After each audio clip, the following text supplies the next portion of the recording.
Evidence secured at marker 4. Advise command we are holding the scene. Copy that. It's getting heavier out here.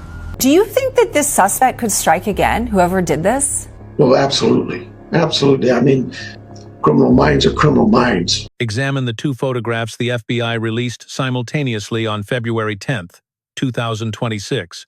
The public consumed them immediately, assuming they told a straightforward story. People processed the terrifying duo as one unified event. Masked man, doorbell camera, brazen kidnapper. What the general public failed to notice, what nobody had any logical reason to analyze, was a single, chilling, visual discrepancy. Picture the first photograph capturing the suspect directly outside Nancy Guthrie's front door. Thick, dark clothing conceals him from head to toe, right down to the gloves. He stands perfectly still, locking eyes with the camera lens. He carries no bags. Now analyze the second picture. You see the identical mask. Same gloves, same dark clothes on the identical porch. But now, he wears a backpack. A 25-liter black Ozark Trail hiker pack, sold exclusively through Walmart. This time he isn't just standing around. He works, raising one hand toward the camera. He grips a flashlight between his teeth while tampering with the surveillance device. He knows his craft. Following the FBI release, the world viewed these images as proof of one timeline, one solitary night. The exact horrific moment Nancy Guthrie vanished forever.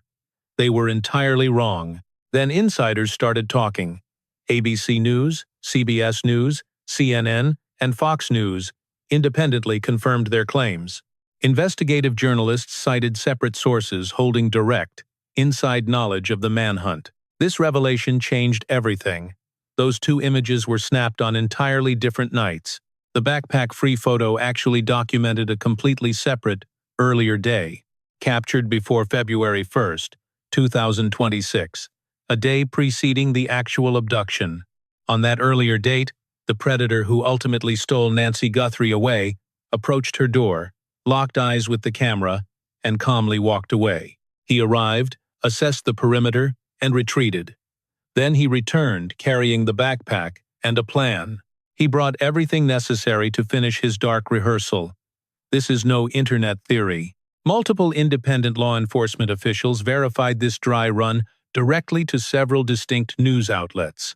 This crucial detail sat hiding inside the evidence the entire time. Tucson detectives fought to keep this scouting mission confidential while hunting their elusive suspect. But once leaked, this fact definitively answered the most baffling question plaguing the investigation.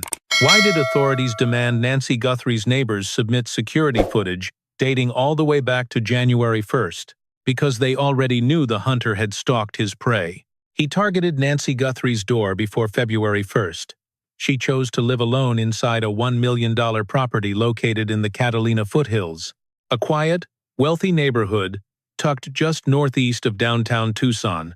Winding roads cut through towering saguaro cacti, leaving houses widely isolated from each other under the desert dark. 84 years old, limited mobility. She required daily medication to manage a chronic condition. Her implanted pacemaker utilized Bluetooth to sync continuously with an iPhone app, monitoring her heart in real time. By all metrics, she was a woman who should have been perfectly safe inside her own residence between January 31st and February 1st, 2026. She wasn't. Somewhere in the early morning darkness of February 1st, 2026, the phantom who previously mapped out her front porch finally returned to strike. He disabled the doorbell camera at 1:47 a.m. He breached her home. He located Nancy Guthrie asleep, her hearing aids resting on the nightstand beside her cell phone. Unable to hear his approach, she was taken. Her blood stained the porch, door, and driveway. FBI forensic specialists closely analyzed these disturbing droplet patterns. They detected zero voids, meaning he wrapped her in something before hauling her outside. She was completely unconscious. She never walked out of that house on her own. Her pacemaker stopped syncing with her iPhone at 2:28 a.m. That smartphone had not moved an inch. The Bluetooth signal connecting her heart to her iPhone finally snapped. The intruder dragged her away from the nightstand. She vanished into the dark. 8 minutes later, at 2:36 a.m., A neighbor's Ring doorbell camera 2.5 miles away recorded a vehicle moving through the subdivision. Sunlight broke over the Santa Catalina Mountains that Sunday morning. Nancy Guthrie was already gone, leaving zero trace behind. Relatives only realized she was officially missing when a church friend dialed them, reporting she missed the virtual service she attended every single Sunday. Her daughter Annie drove straight over. She scoured the entire house. She combed through the yard. She found nothing except the exact evidence of what was taken. The family dialed 911 at 12:03 p.m. The police investigation officially began. Yet as we hit day 42 today, the entire investigation pivots on a secret hiding inside two initial images. What do those pictures actually expose? Before we dive into what they reveal, detail what detectives uncovered during the 6 weeks since Nancy disappeared, and establish what law enforcement states right now regarding the active threat this suspect still represents. If you track this case and believe that analytical precision matters, that verified facts beat theories, and that we must document the truth accurately, hit subscribe to Profile X right now and turn on your notifications. We build this case using verified sources and absolutely nothing else. Subscribe now and hit the bell. Let us break everything down. He released the doorbell camera images. Not just static images, but the actual video. 4 black and white photographs capture a masked, armed suspect outside Nancy Guthrie's front door, attempting to tamper with her camera. Then comes the video itself, salvaged from what Patel calls residual data, trapped within complex back-end systems. This specific release changes everything for several reasons. They compound each other in ways you need to fully understand. The very first reason points directly at the footage itself. When the family first reported Nancy Guthrie missing on February 1st, Sheriff Chris Nanos told the public that detectives tried to recover doorbell camera footage, but faced an extremely difficult task. Nancy never held a paid subscription to the Nest camera service.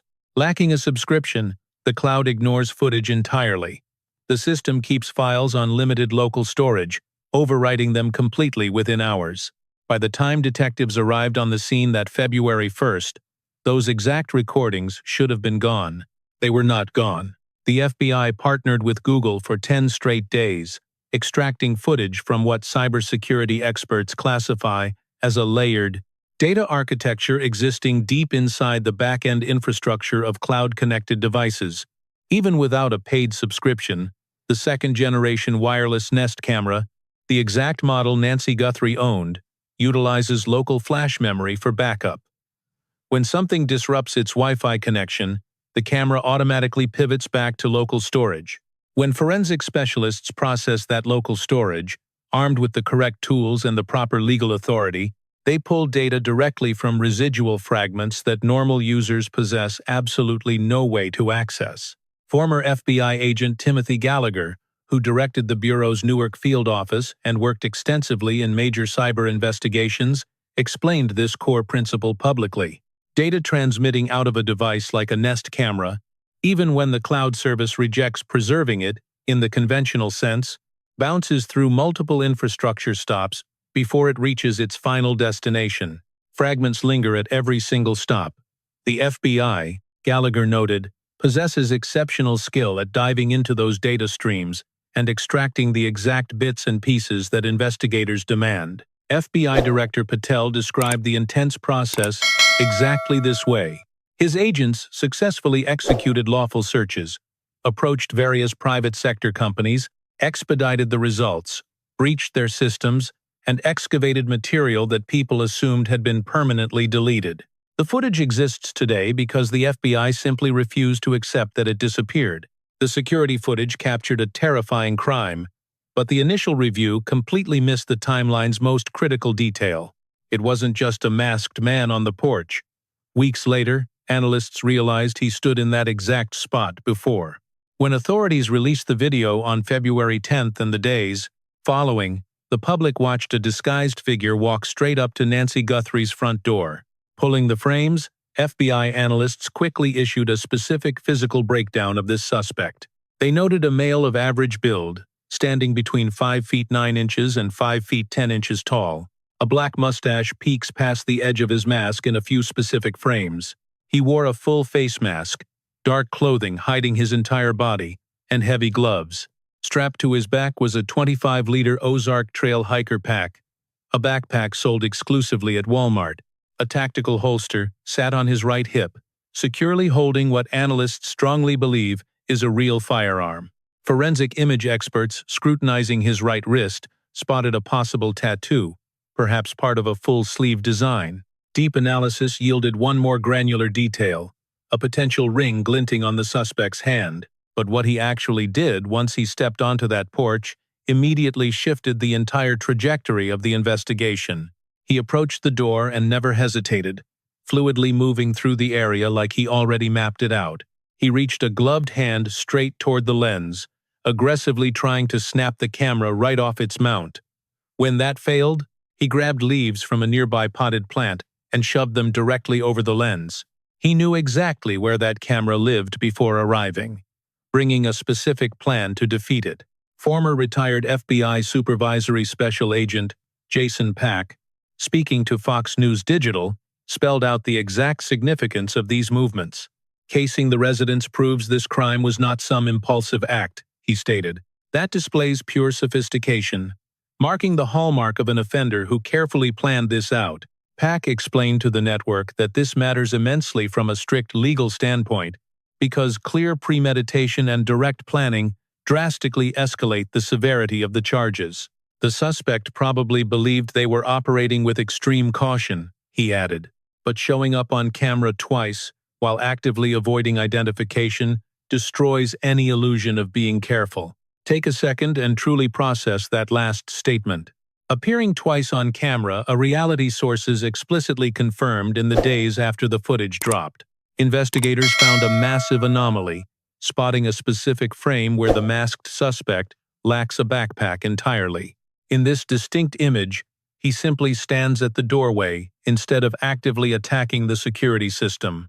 That specific picture didn't happen on February 1st, but occurred earlier, as ABC News reported first, citing sources intimately familiar with the ongoing investigation. He stalked her front door on a completely different day prior to February 1st, 2026. According to sources, the working theory suggests, during this initial approach, he saw the camera and spotted the lens, either getting spooked by the technology or realizing he required more time. He turned around and walked away, only to return later. CNN validated this exact detail through a separate source, stating clearly that photos and video featuring the masked figure on Guthrie's doorstep were captured on 2 distinct days, not just February 1st. During a live broadcast, CNN's chief law enforcement and intelligence analyst, John Miller, explained that executing multiple trips to Guthrie's front door aligns perfectly with the investigative assumption regarding advanced planning, complete with pre-operational surveillance and tactical reconnaissance. CBS News backed this up too, citing a direct law enforcement source to confirm the timeline. Fox News Digital verified it through their own independent source, who noted the earlier image was recorded on a different day, proving the masked suspect scouted the residence prior to the suspected abduction. 4 major news organizations, utilizing 4 independent sources, all confirming the exact same undeniable sequence. A single photograph held the power to shatter a massive manhunt.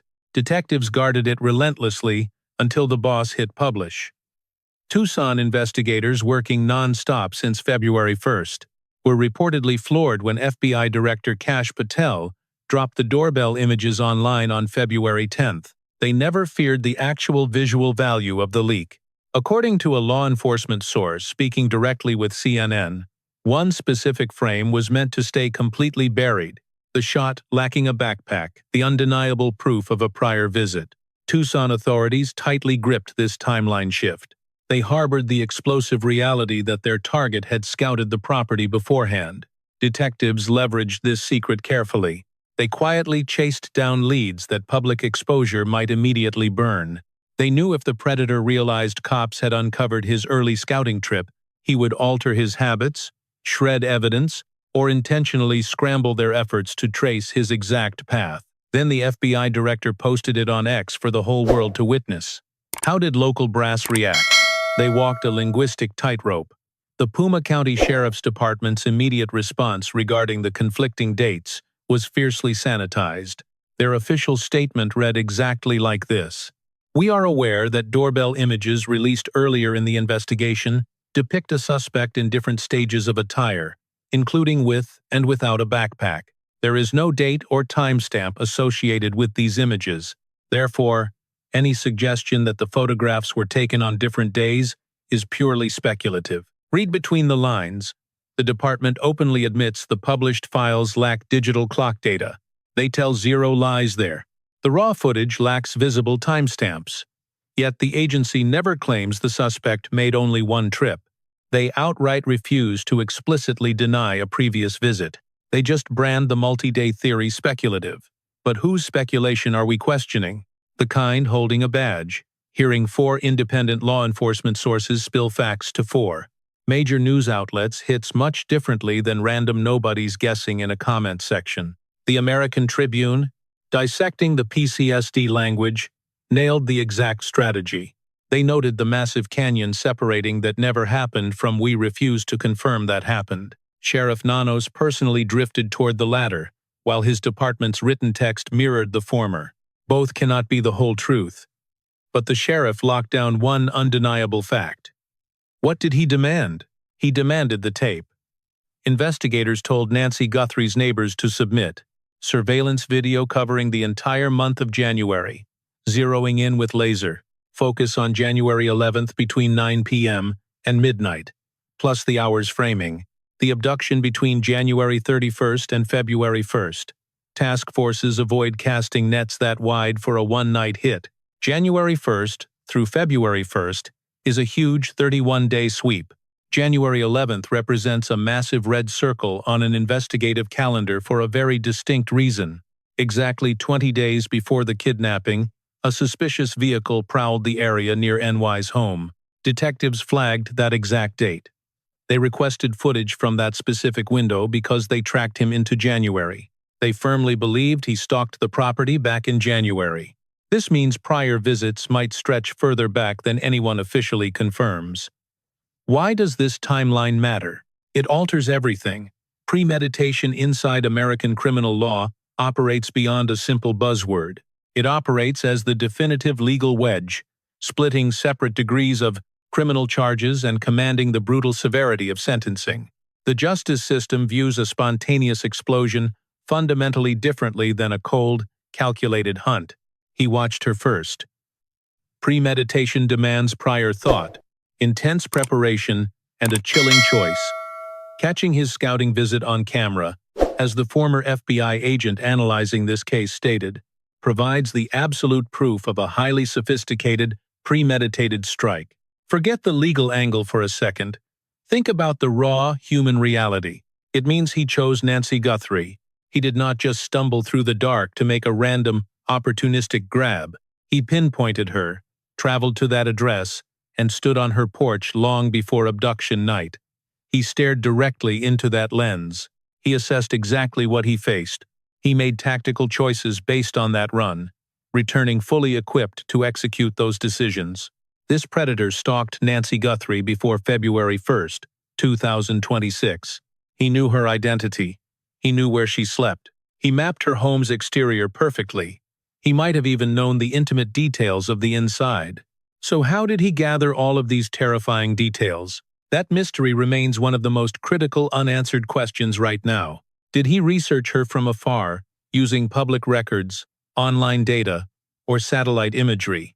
Had he walked that specific neighborhood previously for some entirely different reason? Or did someone who knew her situation point him straight to Nancy, her house, or her family? The FBI actively pursues 6 working theories: ransom kidnapping, a professional criminal operation, cartel ties, insider access, stalkers, or unknown non-financial motives. All stay active. And that scouting run? That reconnaissance fits several angles perfectly, but it aligns best with 2. Professionals who demand advanced scouting as standard practice, or insider access, a darker route. Insider access implies someone who actually knew Nancy pointed the suspect toward his mark. Neither theory is confirmed. Neither is eliminated. Let us examine the backpack.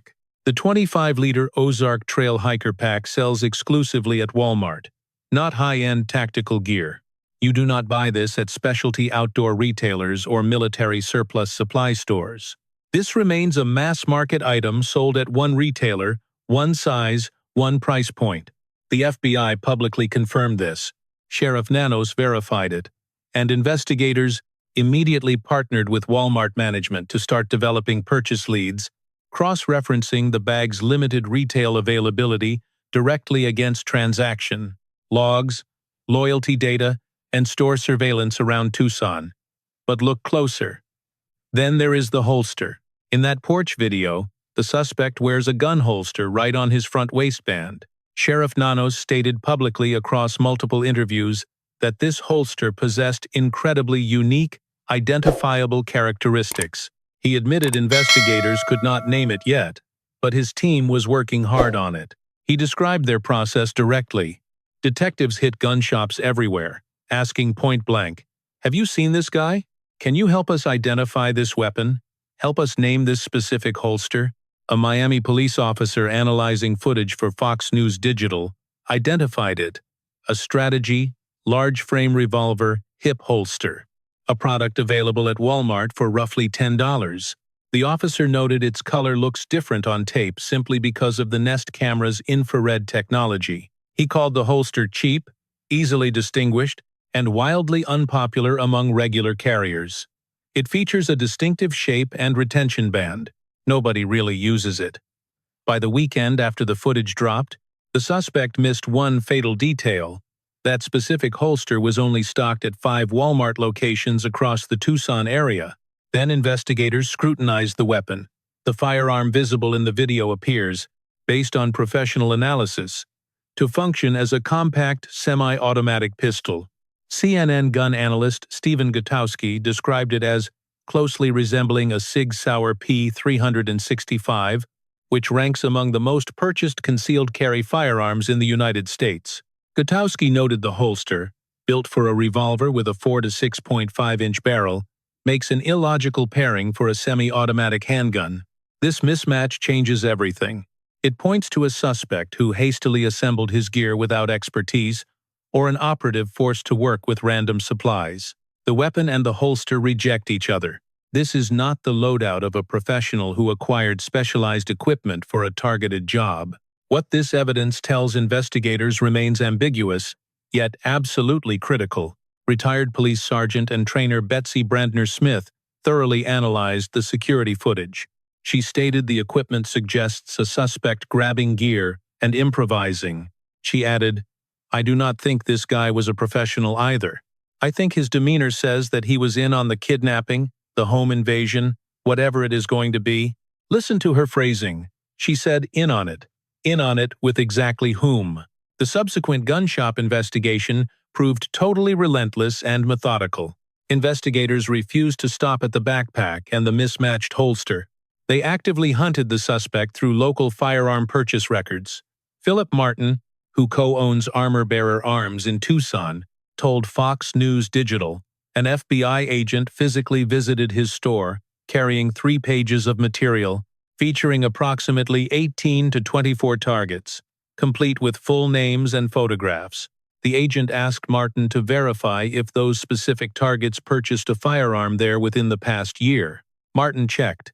0 names matched his logs, but agents confirmed they planned to visit other stores. Then Martin dropped one crucial detail that anchors the entire investigation.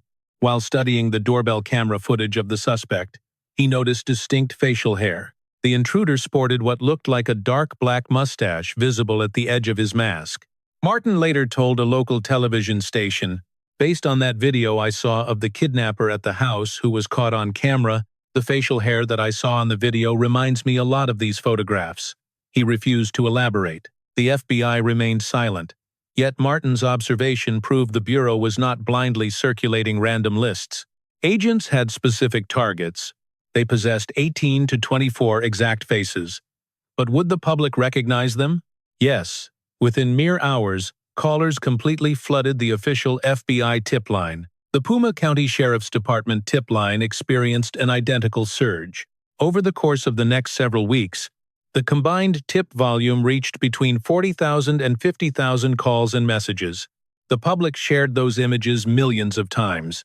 Investigators from the FBI Behavioral Analysis Unit dismantled the footage frame by frame, developing the physical profile eventually released publicly. They identified the backpack, tracing it to Walmart. They identified and analyzed the mismatched holster. They officially cataloged the possible right wrist tattoo. Days later, detectives returned to the raw footage one final time. They went back to the image, without the backpack, returning to the core question of why it looked so fundamentally different. How did they get this view? The FBI and Google executed a remarkable technical extraction to recover that corrupted video. The digital footprint held a secret. Long before the abduction, a figure stood silently on the porch. He arrived simply to watch. As forensic teams mining the camera's back end found files spanning far beyond February 1st. The motion-triggered cache predated the kidnapping. Hidden inside sat an image from a completely different day. A day the suspect stood at Nancy Guthrie's door with no backpack. He showed up to observe, not act. But the front porch wasn't his only vulnerability. Investigators quietly pulled fresh images from entirely separate lenses. Equipment mounted over the pool, backyard, and side yard captured what the doorbell missed.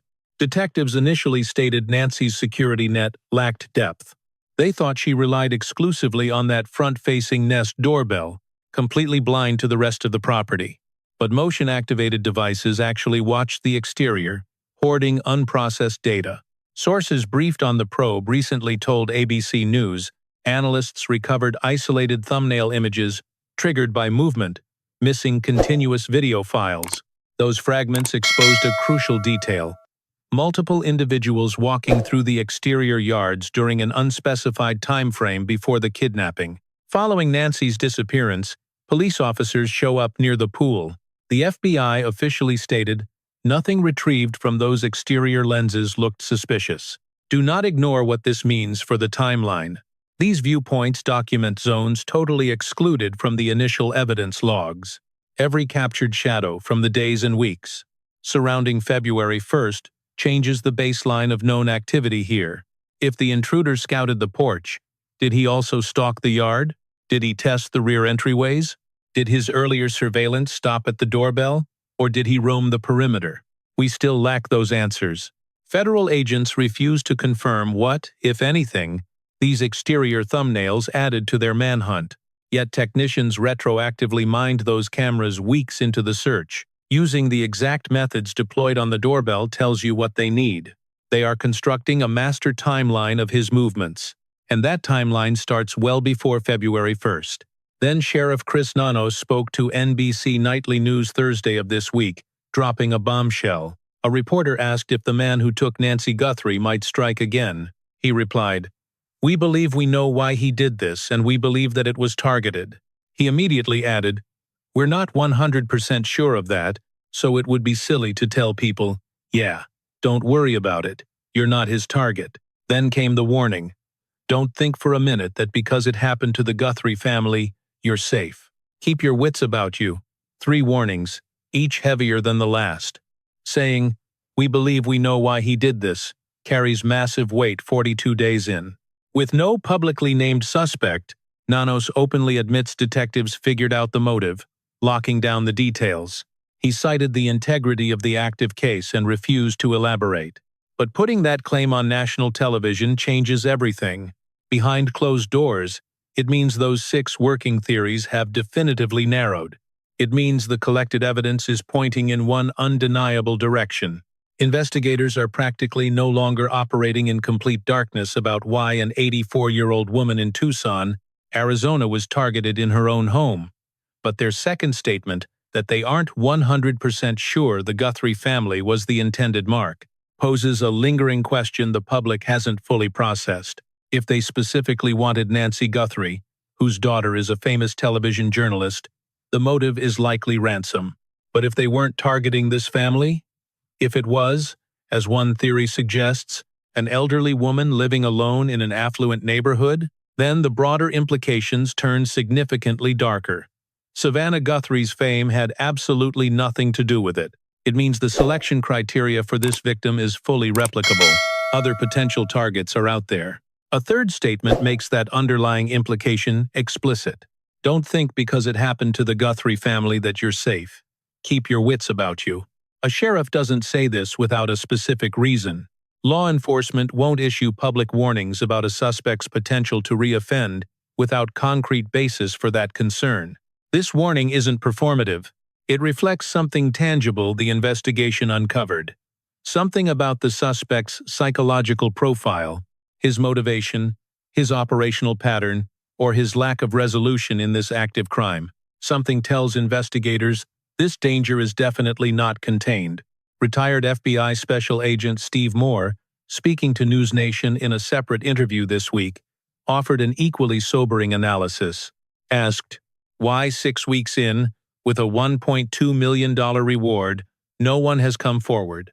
Moore was direct. I think the reason is most likely the fact that the only people who have knowledge of this are culpable. He means the individuals who know where Nancy Guthrie is are the people who put her there.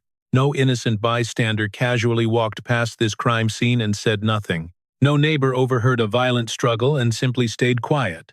No person exists on the periphery holding back crucial information for any reason besides desperate self-preservation. The exact people who know the truth actually committed the crime, and $1.2 million isn't enough cash to make them talk. The Puma County Sheriff's Department practically confirmed this on Monday.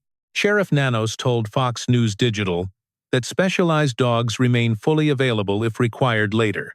Pulling cadaver dogs from an active missing person search broadcasts a clear operational signal. Cadaver dogs deploy specifically to detect the scent of human remains. Removing them doesn't automatically mean remains were located and definitively ruled out. It doesn't definitively prove a single thing about Nancy's current status. Detectives state repeatedly and highly publicly that they firmly believe she is alive. But deploying cadaver dogs during the early days reflected a harsh investigative reality. Until status is confirmed, every single possibility must be thoroughly exhausted. Sending them away 6 weeks in proves a shift in their investigative posture. Either the specific geographical areas requiring cadaver dog coverage have been physically swept, or the working theory of her location has shifted where that coverage simply doesn't matter. What investigators are actively deploying right now is absolutely everything else.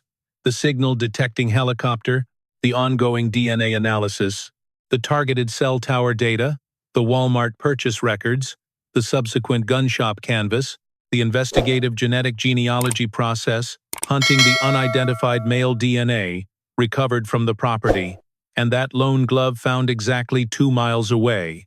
A silent witness sat in the dirt. By mid-February, the FBI extracted a clean genetic profile off a single glove discovered roughly 2 miles away from Nancy Guthrie's house, routing it straight into the massive CODIS national database. That system tracks over 19 million criminals, but this upload kicked back 0 matches. Whoever wore those gloves and discarded them near the crime scene entirely bypassed our federal criminal network. They are invisible. Either a judge never convicted them of an offense requiring swabbing, or police never caught them. Neither scenario offers comfort, but hitting a wall in CODIS just marks the true beginning. Will the trail freeze here? No. Investigative genetic genealogy takes over when traditional systems fail. This strategy unmasked the Golden State Killer after he ran free for 3 decades. Analysts execute this by feeding the unidentified genetic sequence into public servers like GE Deadmatch or Family Tree DNA, deliberately hunting for partial connections with civilian users. These fragments never point directly at the killer. They flag a blood tie, a cousin, a sibling, a parent, and from that anchor, forensic experts construct a massive family tree. They meticulously trace branches backward and forward until they corner someone matching the exact age, sex, and geographic location to fit the suspect's profile perfectly. It is painfully tedious. It crawls. Months might pass, But this dragnet repeatedly triggers arrests in decades-old frozen mysteries. Are they mapping him now? Sheriff Nanos confirmed publicly they are actively tearing into the evidence right now. They might already possess the suspect's DNA, but they cannot guarantee it until scientists separate and sort it, prepping it for CODIS or genealogical processing. The science relentlessly grinds forward. It never broadcasts its progress. It operates silently inside laboratories, through sprawling servers, patiently stacking fragmented data points until they form a name. The Golden State Killer slept soundly, oblivious that a distant cousin's random swab would drag federal agents to his porch. Whoever kidnapped Nancy Guthrie remains completely in the dark. He has no idea if his cellular blueprint is currently carving a path right to him. It might be. Genetic genealogy completely ignores how long a fugitive dodges the shadows. Will time run out for Nancy? Elizabeth Smart refuses to accept that. Attackers stole her from her Salt Lake City home in 2002, at age 14. Her kidnappers held her captive for 9 months. Searchers found her breathing. Today, she stands as an advocate for missing persons and trauma survivors, intensely tracking the Nancy Guthrie case, with the sharp focus of a woman who physically survived a mirror image of this nightmare. During a podcast interview this week, the host asked if Guthrie's case triggered her personally. She said no. Then she dropped an absolute truth bomb. Quote, "I know what law enforcement will tell you. If a person disappears, and they are not found within the first 24 to 48 hours, survival chances drop to almost 0%. It is almost like they are dead. But I just always feel like we cannot give up, because if that was the mentality around my case, then I would not be here today." She paused. "I did come back, and there are other victims who do come back." End quote. Do not call that false hope. That is documented reality delivered by a woman standing as living proof. Those 48-hour statistics hold true. The strict law enforcement calculus holds true. But Elizabeth Smart's existence is also real. Her survival was no statistical outlier you can casually dismiss. It happened because people refused to quit, because relentless investigators kept grinding, because the general public kept staring, and because one America's Most Wanted broadcast flashed her captors' faces to the perfect person at the exact right second. Before abducting an 84-year-old woman, a masked man made one fatal mistake. He looked at a camera. Nancy Guthrie has been missing for 42 days. People actively avoid talking about statistical odds at this stage. But remember, Elizabeth Smart disappeared for 279 days, and she still came home. Detectives keep the tip lines open. This investigation remains aggressively active. Forensic science pushes forward. The helicopters keep flying. Technicians analyze every frame of pool and yard surveillance footage. Lab workers process the DNA. Investigators continuously track a specific Walmart backpack purchase trail. They relentlessly canvass gun shops.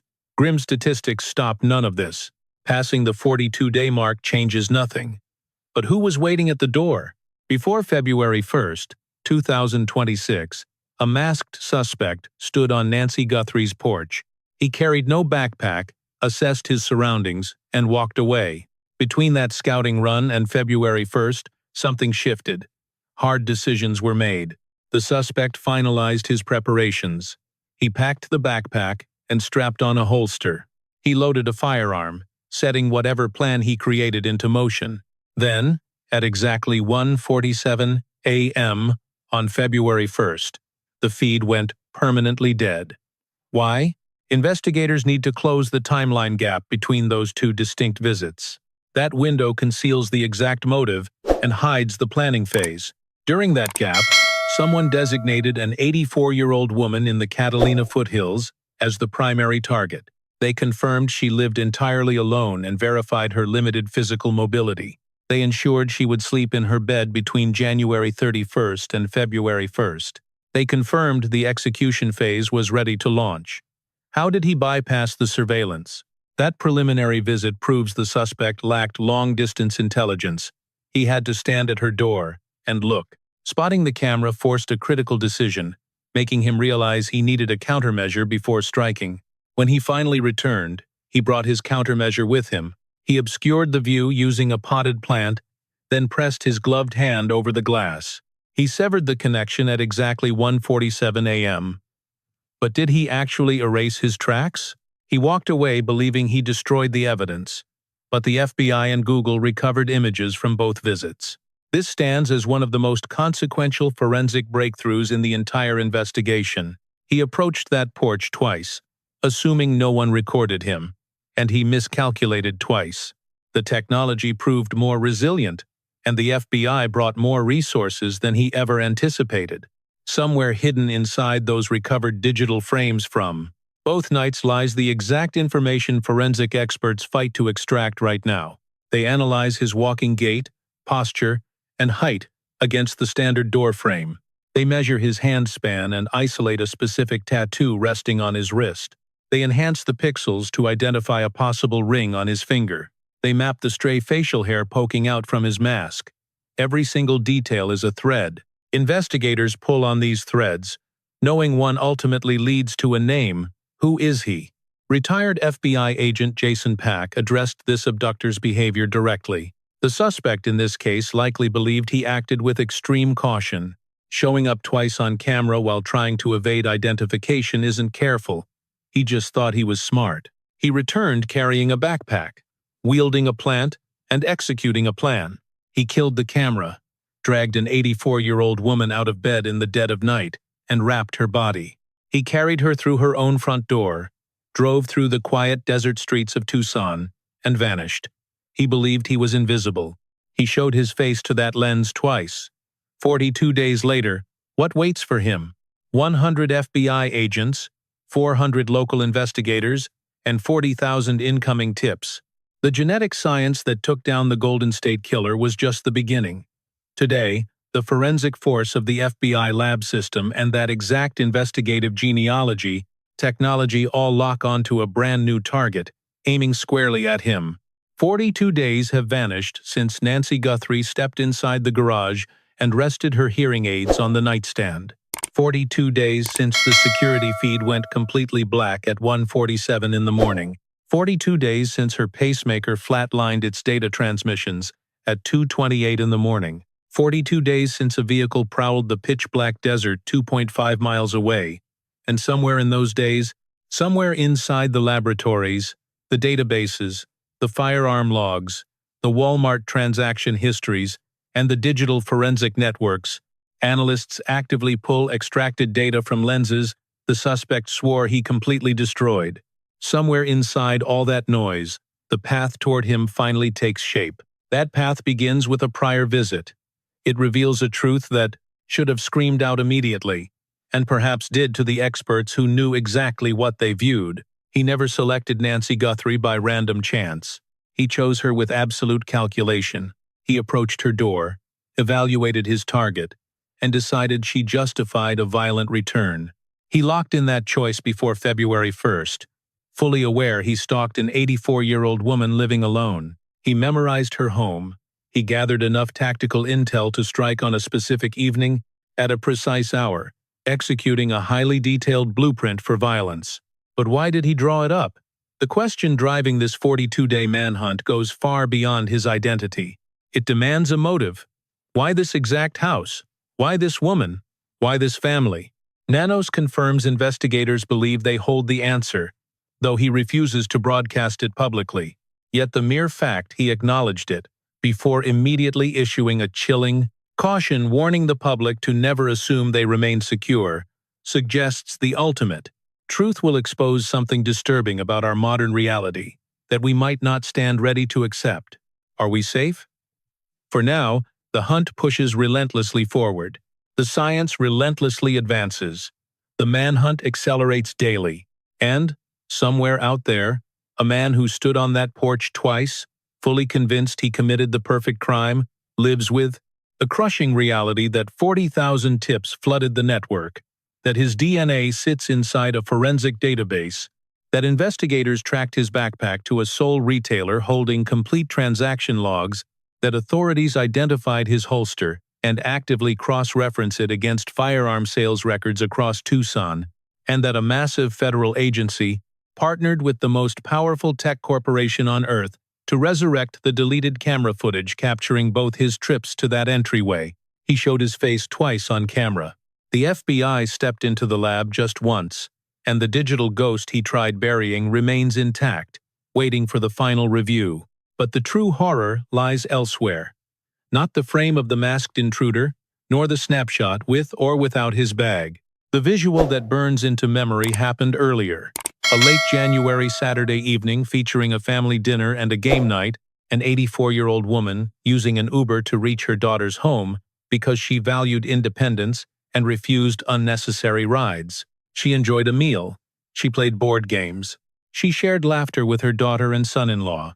She rode back through the isolated desert streets of Tucson, navigating the twisting roads, carving through the Catalina Foothills, the saguaros casting black shadows against the night sky. She stepped into her garage at 9:48 in the evening. The door shut tight at 9:50. She sensed nothing wrong. She had zero awareness. She lacked any conceivable way to recognize that on a different day earlier that week, earlier that month, on some random night she possessed absolutely no reason to document, a masked man stood at her front entrance, stared into her lens, and made the chilling choice to return. She walked to bed. She set her hearing aids on the nightstand. One hidden lens recorded everything. He completely missed it. She abandoned her device beside them. She embraced the total silence of a residence she inhabited for decades. Nearby, he actively prepared. He loaded a pack, secured his firearm rig, and donned gloves. He adjusted his facial disguise and drove toward the Catalina Foothills under pure darkness.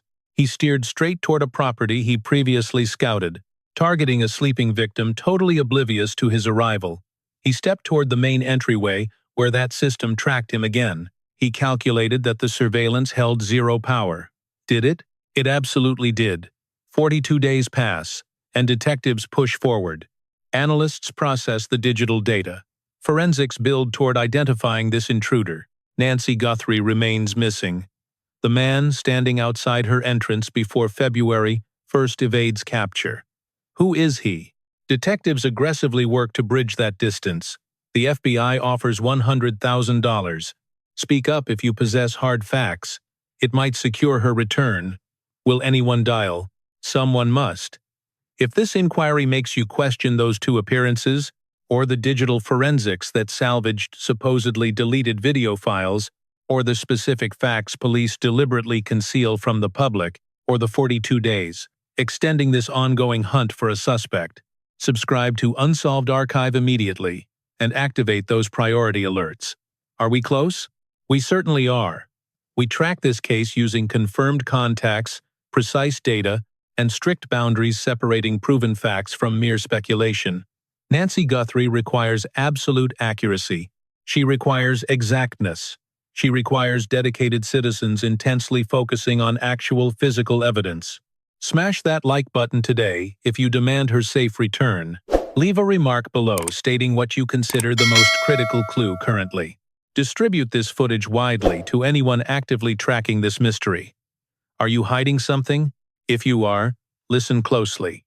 If you know her exact location, if you skirt the outer perimeter of this crime, time remains. Savannah Guthrie stated this clearly during a broadcast the FBI meticulously drafted because agents weighed every syllable. Time never expires for making moral choices. You remain neither abandoned nor isolated. Profile X actively avoids merely narrating events. We relentlessly hunt down the truth.